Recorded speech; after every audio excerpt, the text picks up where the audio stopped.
Ahoj, ja som Dia a práve počúvaš FG Talks. Dnešná epizóda nám priblíži Sandru, momentálne jednu z najdlhších členov FGčka. Ahoj Sandri, som rada, že ťa tu mám. Ahoj Dia, ďakujem veľmi pekne za pozvanie. No, poďme sa teda porozprávať o takej tvojej cesty v FGčku. Aké boli také tvoje začiatky, lebo koľko, 5 rokov, 6 rokov, že je celkom dlhá cesta? Áno. A v podstate v lete, tento rok, v roku 2026, to bude vlastne 6 rokov, odkedy som v FGčku. A moje začiatky teda boli také celkom zaujímavé, lebo teda o FGčku som sa dozvedela takmer náhodou. A v podstate bolo to obdobie covidu, kedy som úplne počas vysokej školy nevedela čo, kde a ako. A teda oslovil ma teda Mirči, ktorý je teda stále v organizácii a pomáha teda s niektorými projektami a aktivitami, že či sa teda nechcem pridať do jeho tímu. Bol to vlastne projekt Lead Up Academy, ktorého teda súčasťou bolo pomáhanie stredoškolákom pomocou mentoringu alebo teda iných aktivít. Čiže v podstate o FGčku som sa dozvedela cez Mirčiho, ponúkol mi v podstate členstvo v jeho tíme, tak som sa vlastne pridala a postupne som zistila, čo FG je a v podstate som svojím spôsobom s FGčkom rástla. To je veľmi krásne, že takto vzťahy prinášajú do organizácií nových a nových ľudí. Mirči je teda úžasný človek a som veľmi rada, že ťa teda máme v organizácii. Ty si mala takú veľmi peknú a zaujímavú cestu. V FGčku si vlastne zistila, že by si sa rada venovala HR. Ako si to zistila, alebo ako si vedela, že to je to práve, čo by si v ten moment chcela robiť? A toto bolo v podstate tiež veľmi spontánne rozhodnutie. V podstate som na to prišla práve počas organizovania toho lead-upu. A v podstate súčasťou toho výberu účastníkov projektu boli v podstate pohovory. Čiže tam som v podstate prišla úplne prvýkrát do kontaktu s nejakými online pohovormi a zistila som, že vlastne áno, že toto ma celkom baví. A samozrejme teda do toho vstúpili aj rozhovory s Matúšom, ktorý bol teda v predchádzajúcom dieli podcastu a ten mi teda povedal, že áno, že v tomto HR ma vidí a v podstate som to teda skúsila. Tým, že teda v FGčku je naozaj veľa možností tie veci skúšať, tak vlastne toto bola práve tá úplne najlepšia možnosť, čo som mohla zažiť, že som mohla niečo vyskúšať. Nechcem povedať, že nezáväzne, ale mohla som si skúsiť, čo to HR vlastne je predtým, než som nastúpila na túto kariéru, povedzme mimo organizácie. Ja som mala teda podobnú cestu zase s marketingom, že som videla, ako teda moja spolubývajúca vtedy začala teda v marketingovom týme a neskôr som sa chcela pridať aj ja. A obidve sme sa rozprávali so spolubývajúcou, že my si nepamätáme naše pohovory s tebou, ale pamätáme si, že ti tam vždy skočila mačka alebo pes. A naozaj každý člen, myslím, ktorý mal s tebou pohovor, mal tento krásny zážitok, tak si vždy spomínam na to, ako zvieratka nám okrašľujú život. Áno, určite áno. V podstate dodnes, keď máme nejaké videohovory, tak v podstate už niekoľko rokov takto navštevujú FG meetingy a je to také celkom úsmevné, keď sa tam zjavia na tej kamere. Áno. Áno, človek iba zbadá chvost a len Kitty. Áno. Ty teraz v blízkej dobe ideš meniť zamestnanie. V prvom rade ti veľmi gratulujem, lebo je to taký úspech. A v druhom rade, aký je to pocit? Pretože aspoň v mojom okolí sa o zmene práce nejak tak nehovorí a osobne by som sa toho asi aj bála. Ja by som teda chcela aj poďakovať za gratuláciu, je to pre mňa v podstate obrovská výzva. Samozrejme, nejaký ten prirodzený stres alebo aj možno strach tam je, myslím si, že ale to celkovo prinášajú zmeny ako také, ale zároveň si myslím, že je dôležité sa tých zmien nebať.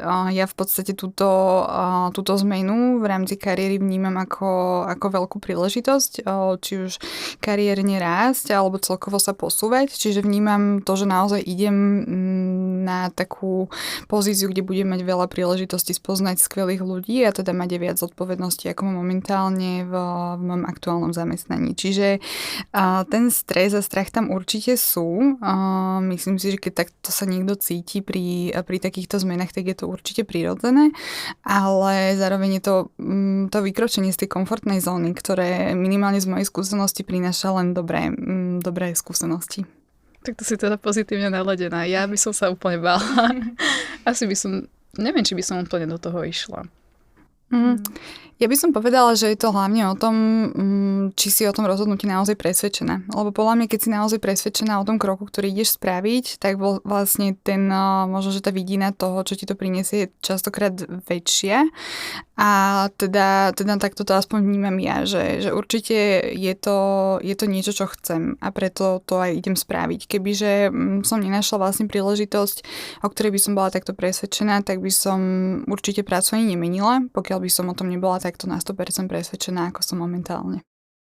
Nelákalo ťa nejako, že čakať, kým sa napríklad rozhodneš, alebo si budeš 100% istá, že bol tam nejaký ten moment, kedy si čakala na to, že či ti, ja neviem, vesmír dá nejakú príležitosť inú, alebo nechcela si chvíľku počkať ešte viacej, alebo sa práve si ten typ človeka, ktorý sa vyhýba tomu čakaniu?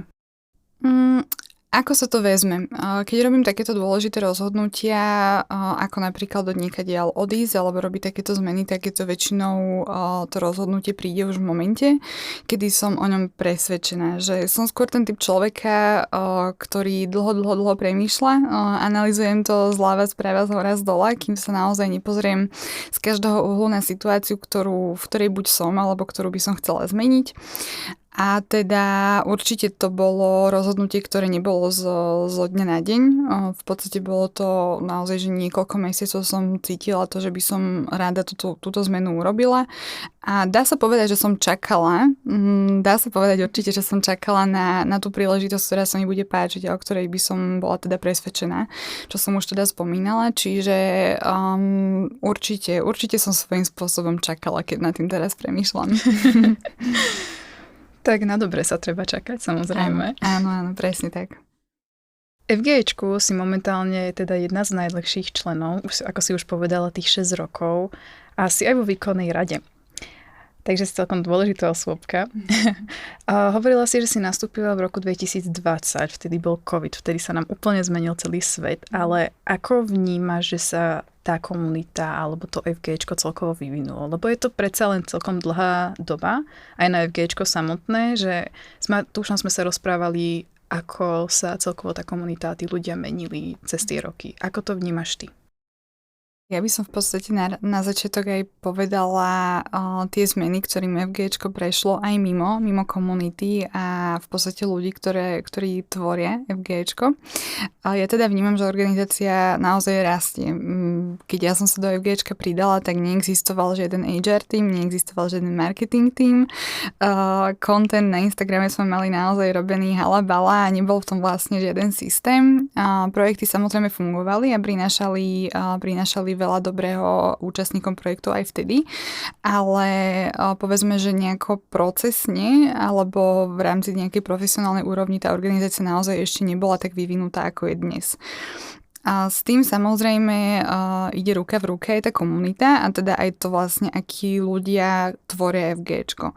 Samozrejme počas covidu, keď bolo FGEčko povedzme online, tak ako bol celý svet, ako sme boli všetci, tak aj tá účasť v organizácii bola pocitovo úplne iná, ako je dnes. Samozrejme sme sa nemohli stretávať tak, ako sa môžeme teraz, čo má teda obrovský vplyv aj na komunitu ako takú. A zároveň tým, ako sa organizácia posunula na to miesto, alebo teda do toho stavu, v ktorom je dnes, tak to teda so sebou nesie to, akých ľudí momentálne do FGEčka hľadáme, alebo teda akí ľudia možno do FGEčka aj chcú ísť. Že v podstate tá úroveň tej profesionality so sebou nesie práve to, že máme napríklad záujem od ľudí, ktorí sa venujú tomu marketingu, lebo v podstate my ten marketing máme. Zároveň máme záujem od ľudí, ktorí už majú skúsenosti s nejakým dobrovoľníctvom v iných organizáciách, čo vtedy v podstate taký záujem aj bol, ale minimálne, čo si tak spomínam, tak pred tými 6 rokmi v organizáciu tvorili ľudia, ktorí sa venovali povedzme, že FGEčku celkovo a nie úplne takto, že projektom a lákala ich vlastne tá komunita a podľa mňa teraz ich láka komunita a zároveň teda aj tá profesionalita, ktorá sa vo viacerých tímoch rovná firmám. Nám sa vlastne z projektov Lead Up a Wake Up a Lady Up sme mali? Áno, Lady Up. Áno, z toho sa nám vlastne vytvoril kompas a veľmi veľa členov nám prichádza aj z kompasu, aj z projektov Mini Erasmus. A veľmi veľa ľudí sa nám na sociálnych sieťach hlási aj na Study Discovery, čo je, myslím si, že úplne super. Ako vnímaš ty tie týmy? Lebo robila si nábory na celkom veľa členov, že máš nejaký takú špecifickú, poviem stoličku, čo sme sa učili na manažmente, ale k tomu sa dostaneme aj neskôr, že ako si predstavuješ takých ľudí na určitých pozíciách? Že máš niečo, že robíš si také kategórie, alebo či blbá otázka? Nie, nepovedala by som, že to blbá otázka, ale nepovedala by som ani, že sú to úplne kategórie. Ono v podstate vždycky, keď niekoho hľadáme, alebo teda keď sme niekoho hľadali do rôznych tímov, tak v podstate to vychádzalo z toho, čo ten tím aktuálne potrebuje. Čiže nepovedala by som, že je tu určitá skupina ľudí, ktorí idú do Kompasu a určitá skupina ľudí, ktorí idú do, povedzme, do mini Erasmu. Ale v určitých, povedzme, nejakých situáciách alebo obdobiach tých projektov, tak tam v podstate naozaj záleží od toho, že čo tam hľadáme. Že či hľadáme niekoho, kto bude vyslovene komunikovať s účastníkmi, alebo hľadáme niekoho, kto bude skôr taký duer a pomôže nám v podstate dokončovať nejaké rozrobené veci.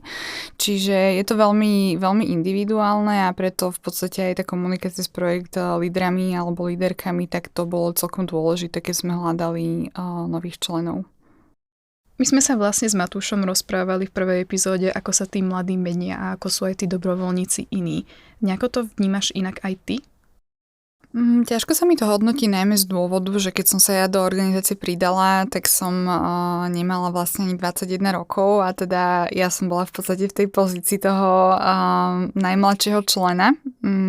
Čiže v podstate môžem jedine porovnávať seba, aká som bola vtedy, aká som teraz, aj keď teda to nie je úplne dobrá vzorka pri odpovedaní na túto otázku. Všeobecne si myslím, že COVID ako taký ovplyvnil to, ako sa chcú mladí ľudia zapájať do nejakých nepovinných alebo dobrovoľníckych aktivít. Samozrejme, ale by som nepovedala, že sa nechcú. Skôr podľa mňa ide o nejaké iné motivátory, ako som už vlastne spomínala, že či už je to tá komunita alebo tá profesionálna skúsenosť. Komunitu samozrejme vyhľadávajú stále a v tomto kontexte je pre nich určite stále dôležitá. Či by som povedala, že momentálne ľudia nie sú aktívni, to si úplne nemyslím. Aj keď samozrejme sa asi vrátim k začiatku mojej odpovedi, že to možno hodnotím aj skrz tie moje okuliare. Čiže asi toto je moja odpoveď. Je niečo, čo by si odkázala 21-ročnej Sandre? Toto je naozaj že veľmi pekná otázka. Určite by som odkázala 21-ročnej Sandre, aby sa nebála ísť do nových víziev. Určite by som odkázala 21-ročnej Sandre, aby si užívala v podstate ten prítomný moment, aby nerozmýšľala stále nad tým, že čo bude a ako veci spraviť a ako veci môžu byť a podobne, ale aby si v podstate užívala to, čo som prežívala prakticky. A samozrejme by som si asi viac aj užila vysokoškolský život, aj keď samozrejme kvôli covidu to bolo trošku náročnejšie, ale je mi toto trošku niekedy ľúto, keď ľudia rozprávajú, ako super časy mali na vysokej škole a mňa to trošku minulo, čiže asi hlavne takéto, že užívanie si tej mladosti, aj keď to znie ako keby mám veľmi veľa rokov teraz. Vôbec, to je v poriadku. ale v podstate asi toto, lebo naozaj ten čas uteká veľmi rýchlo. Úplne si to uvedomujem, už ako neštudujem, tak naozaj mám pocit, že ten mesiac ubehne ako týždeň a teda minimálne čo počúvam ostatných aj starších ľudí, tak to bude len horšie v tom, ako rýchlo to beží, čiže asi toto by som ja odkázala. Ďakujem veľmi pekne, Sandri, za predstavenie. A viacej si povieme ešte v druhej epizóde, ktorá bude viacej zameraná na tvoje super HR skúsenosti. Ďakujem veľmi pekne za túto epizódu. Ja ďakujem veľmi pekne ešte raz za pozvanie a za rozhovor.